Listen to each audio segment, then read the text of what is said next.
Olá, vocês, ouvintes e assinantes da Rede Gama NGT. Segunda-feira, dia 19 de janeiro do ano de 2016, e este é o resumo esportivo entrando no ar para vocês. Eu lembro que vocês podem nos ver e ouvir acessando o nosso aplicativo Rede Gama NGT, também nas melhores operadoras de TV a cabo e também no nosso streaming Rede Gama NGT. Vamos falar um pouquinho do futebol tupiniquim, né? Como a gente gosta de dizer. Os campeonatos regionais já vão a todo vapor. Alguns já estão em quarta rodada, outros estão em terceira rodada. Falando do Campeonato Paulista, onde nós temos o Palmeiras e o Bragantino à frente. O Palmeiras e o Bragantino à frente. O Bragantino vai liderando pelo saldo de gols. E tivemos no final de semana um jogo muito interessante, jogado no sábado à noite, na Arena Barueri. Palmeiras acabou batendo o Mirassol por 1-0. Muita gente fala, acabou o encanto do Mirassol? Não, não acabou o encanto do Mirassol. O que está acontecendo? O Mirassol perdeu muitos jogadores, fez uma reposição, na minha opinião, nominalmente melhor. Os jogadores que chegam são de um nível um pouco acima dos jogadores que saíram, mas necessitam de um entrosamento, necessitam de entender como joga o Mirassol, como o técnico Rafael Guanais costuma montar as suas equipes. No jogo específico de sábado, o Mirassol foi o time de sempre. Um time muito bem organizado, que não jogou na retranca, que teve oportunidades de abrir o placar, muitas delas pararam nas mãos do Carlos Miguel. O Palmeiras também teve chance, foi um bom jogo de futebol, que, na minha opinião, tivesse terminado empatado, a justiça teria sido mais feita. Mas o Palmeiras converteu sua chance de gol com o Flávio Lopes, e o Mirassol não converteu as chances que teve. O Mirassol, como todos os times até agora, oscila bastante, perdeu um jogo, ganhou muito bem no São Paulo e agora perde de novo para o Palmeiras. Não vejo grandes preocupações, mas um detalhe deve ser frisado. Todo mundo já entra em campo sabendo como vai se portar a equipe do Rafael Guanais. Num outro jogo muito interessante que nós tivemos ontem, na rodada, o Bragantino aplicou uma goleada de 5-0 no Botafogo. E o Bragantino vem liderando até pelo saldo de gols, né? Junto com o Palmeiras são as equipes 100% no Campeonato Paulista, só que o Bragantino aplicou duas goleadas, goleou o Corinthians no meio de semana por 3-0 e neste final de semana bateu o Botafogo por 5-0. O Bragantino e o Palmeiras, nesse novo formato, praticamente garantem a sua classificação para as quartas de final, e a luz vermelha se acende para os outros grandes, Santos, São Paulo e Corinthians. O Corinthians, ainda pela pontuação, está entre os 8, mas apenas nos critérios. Santos e São Paulo têm a mesma pontuação e a gente vai ter uma briga muito interessante nessas 8 rodadas de Campeonato Paulista. No clássico de ontem, jogado na Neoquímica Arena, Corinthians 1, São Paulo 1. O São Paulo foi melhor na maior parte do tempo. O Corinthians não conseguiu aplicar um futebol que mostrasse à sua torcida alguma esperança. Eu venho dizendo aqui já há muito tempo, o Corinthians tem um excelente 11, um excelente time. 11 jogadores que jogariam de igual para igual com qualquer um dos grandes do futebol brasileiro. Agora, quando precisa de reposição, quando precisa mesclar, quando tem jogadores contundidos, a equipe sente e sente muito. Ontem, a equipe conseguiu a proeza de nem empolgar muito a sua torcida. O Corinthians passou o segundo tempo inteiro tocando a bola de um lado para o outro e a própria torcida não empurrou tanto o time como faz sempre. Isso foi uma coisa que ficou assim, a olhos vistos. E quando o Dorival Júnior colocou o Pedro Raul para fazer dupla com o Yuri Alberto dentro da área, e o Corinthians começou simplesmente a alçar bolas na área, a torcida se empolgou. O Pedro Raul, num dos lances acabou fazendo uma linda jogada e acabou servindo o Breno Bidon, que fez o gol de empate. Se a gente analisar o jogo como um todo, o empate acabou sendo justo, porque o São Paulo foi melhor, mas o São Paulo não foi assim muito melhor na maior parte do jogo. O São Paulo teve um futebol um pouco mais convincente do que o Corinthians, mas o resultado acabou sendo justo, um resultado de 1-1. O Corinthians que estreou ou reestreou o Matheus Pereira, se a gente analisar o lance do gol, começou com uma bola enfiada verticalmente por ele, e é disso que se espera, que se espera do Matheus Pereira nesta novo momento no Corinthians. Ele que foi formado no Corinthians e logo vendido. E agora retorna com o status de um bom jogador, de um bom meia, e isso a gente vai acompanhar no decorrer deste ano de 2026. No outro bom jogo que a gente teve à noite, e esse sim um bom jogo, Guarani e Santos fizeram um bom jogo de futebol, com oportunidades perdidas pelas duas equipes, e outro resultado onde o empate mostra a justiça. O Guarani parou nas mãos do goleiro Gabriel Brazão, que até pênalti acabou defendendo, e o Santos fez um bom primeiro tempo, entrou meio dormindo no segundo tempo, quase tomou 1-0, mas acabou acordando. Fez 1-0 e levou um empate na sequência. O Santos patina também no campeonato, mas a gente já vê um time diferente em 2026. O Vojvoda com um pouquinho mais de tempo, colocando em prática as suas ideias, vai dando a sua cara à equipe santista, que ontem não teve, mais uma vez, o Neymar, que recupera-se de uma artroscopia no joelho. Ontem também não teve o Gabigol, o Gabriel Barbosa, como quiserem que o chamem. Um jogador que fez um bom início, né? Primeira rodada ele jogou bem, fez até gol, mas ontem não foi separado para entrar em campo, e também na penúltima rodada, na rodada anterior, acabou não luzindo para a equipe do Santos. O Santos tem um clássico importante contra o Corinthians na Vila Belmiro neste meio de semana, num jogo que pode decidir a vida de um dos dois. Quem perder no clássico vai ficar em situação muito ruim em relação à classificação para as quartas de final. Não acredito que tenhamos grandes surpresas no rebaixamento, porque precisa ter uma pontuação muito, muito ruim para ficar na região, na zona de rebaixamento, e não acredito que nem Corinthians, nem Santos e nem São Paulo estarão este ano, pelo menos, brigando para não cair. É um campeonato paulista que muita gente não entende o seu regulamento. Ele é mais ou menos parecido com a Champions. Cada time vai fazer 8 jogos, ou seja, num universo de 16 times, cada time só vai enfrentar 8 deles. E teremos todos os clássicos. Essa foi uma exigência do canal de televisão. Então, em todas as rodadas, praticamente, nós teremos clássicos do futebol paulista. E aí, no final dessas 8 rodadas, os 8 primeiros se classificam, e teremos quartas de final e semifinal no cruzamento que a gente chama de cruzamento olímpico. O primeiro contra o oitavo, o segundo contra o sétimo, o terceiro contra o sexto e o quarto contra o quinto. O primeiro, segundo e terceiro e quarto, nas oitavas de final, tem apenas o benefício de jogar em casa esta partida. Caso haja empate, a decisão irá para os pênaltis.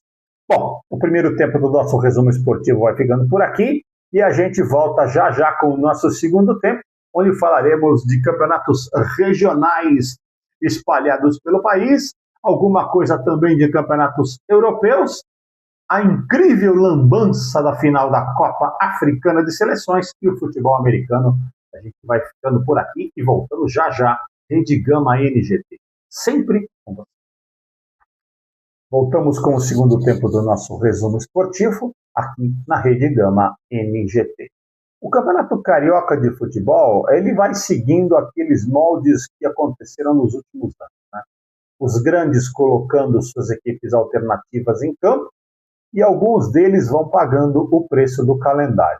O Clube de Regatas do Flamengo optou por colocar toda a sua base para jogar o Campeonato Carioca, inclusive desistiu até de disputar a Copinha e está pagando um alto preço. O Flamengo é o último colocado no seu grupo e, matematicamente falando, corre sérios riscos de disputar o quadrangular que vai decidir as equipes rebaixadas. Não acredito que isso aconteça, e mesmo que vai jogar o quadrangular, aí na hora de jogar o quadrangular, ele simplesmente vai colocar os seus melhores jogadores em campo, porque o Flamengo não vai permitir que a sua equipe jogue no ano de 2027, a segunda divisão do Campeonato Carioca. Seria realmente o fim da picada que isso aconteça.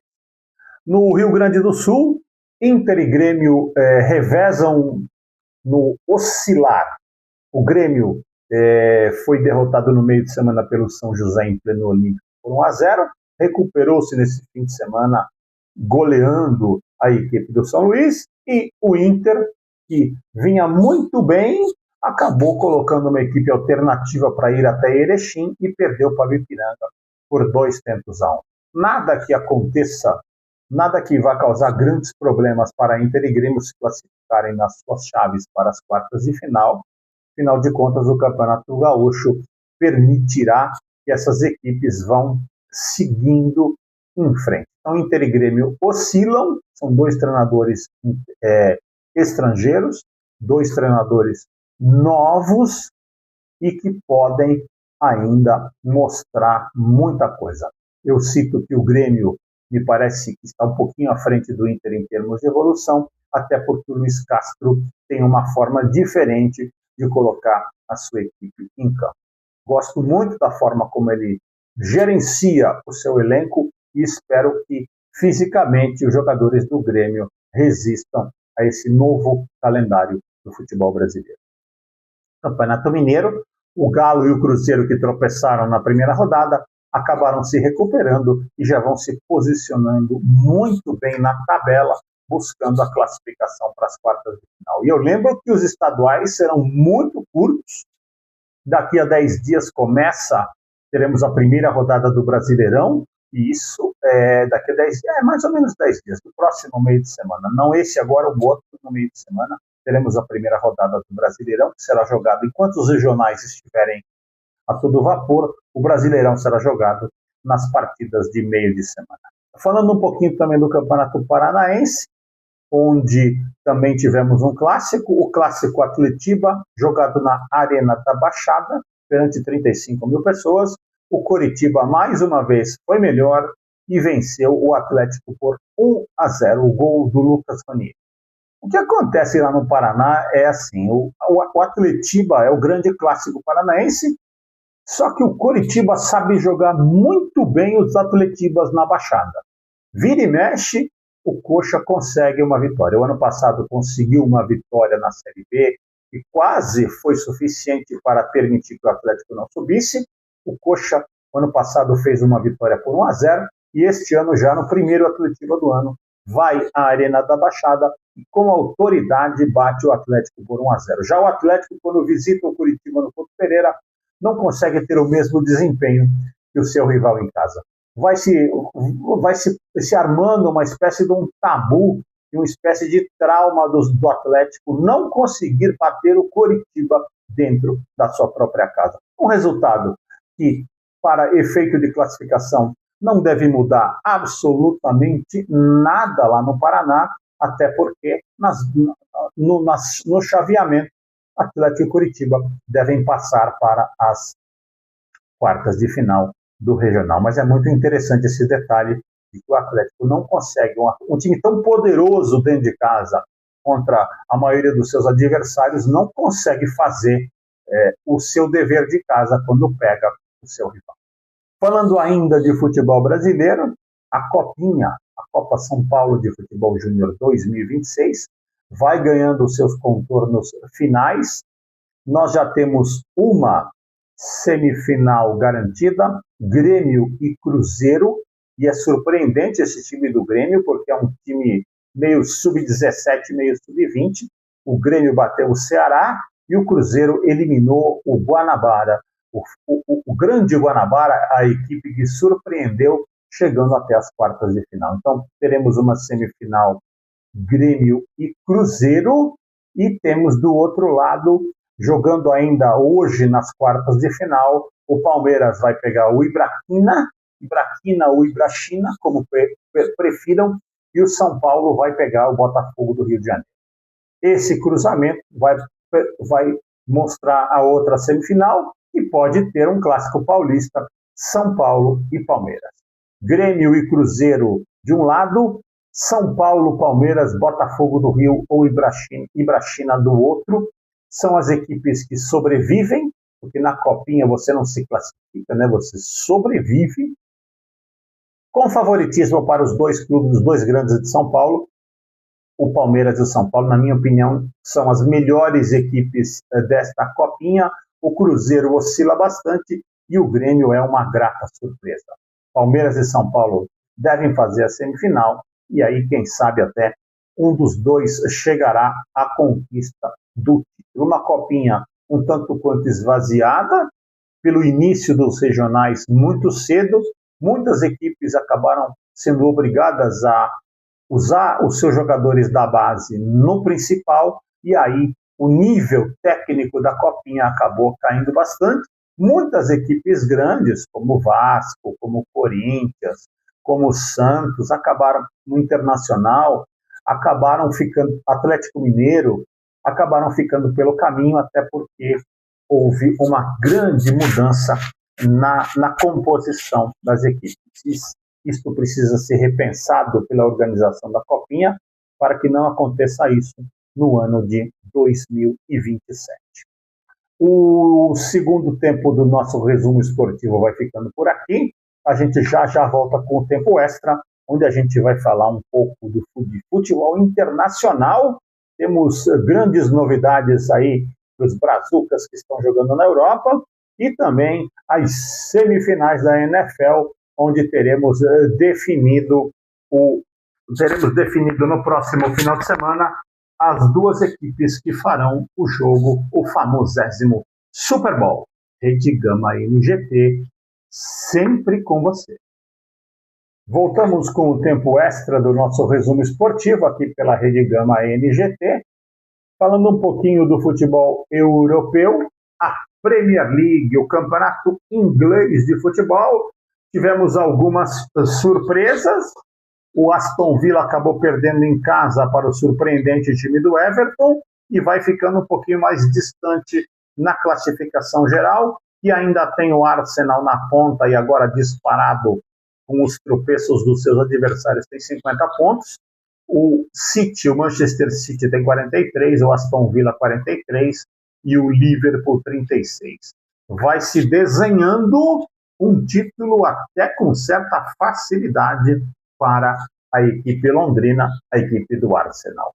Em Madrid, o tropeço do Barcelona acabou colocando fogo no campeonato, acabou colocando fogo na briga Barcelona e Real Madrid. O Barcelona acabou perdendo para o Real Sociedad por 2-1 e agora tem apenas um ponto de frente em relação ao Real Madrid. O Barcelona tem 49 pontos, o Real tem os mesmos, tem 48, Villarreal tem 41 e o Atlético de Madrid também tem 41.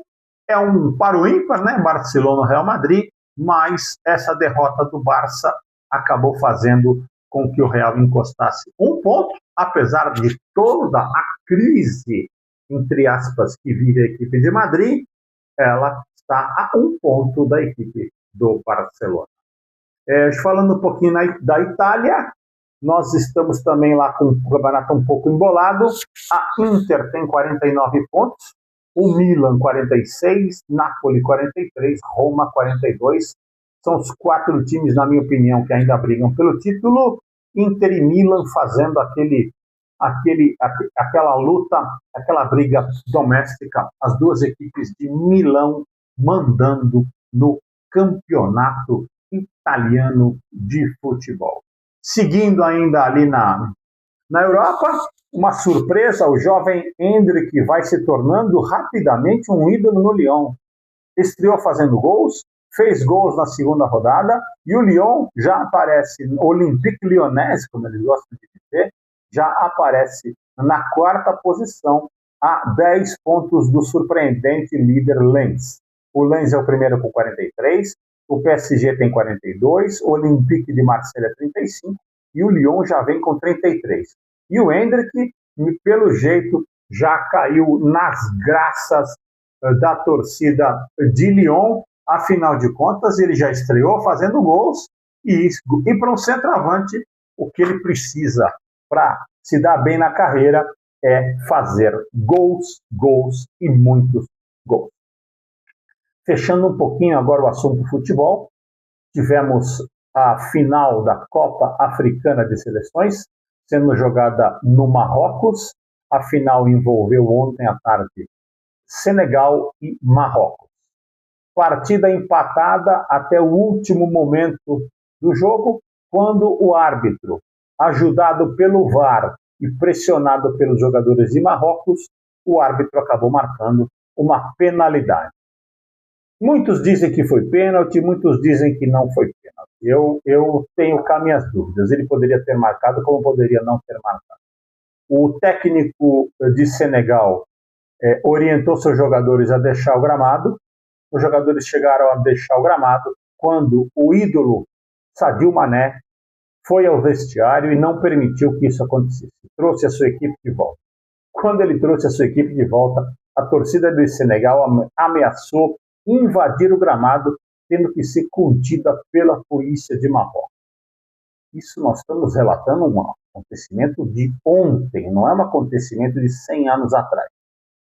Aí foi bater o pênalti, né? Foi bater o pênalti do jogador marroquino, que sofreu o pênalti, o jogador Brahim, e ele simplesmente dá uma cavadinha no meio do gol, e o goleiro de Senegal, Mendy, fica parado e faz uma defesa das mais fáceis da história do futebol moderno. Acho que qualquer um de nós aqui que ficasse parado pegaria essa bola. O goleiro Mendy fica parado no centro do gol e faz a defesa. Muita gente na internet disse que o atacante Ibrahim bateu daquele jeito porque assumiu que não tinha sido pênalti. Eu não, eu acho que ele tentou fazer uma cavadinha para entrar na história e realmente entrou na história como um dos gols mais fáceis perdidos. O goleiro Mendy fez a defesa, jogo terminado, fomos para a prorrogação, e na prorrogação um jogo fantástico, com gols perdidos para todo lado, e Senegal acabou ganhando por 1-0 e sagrando-se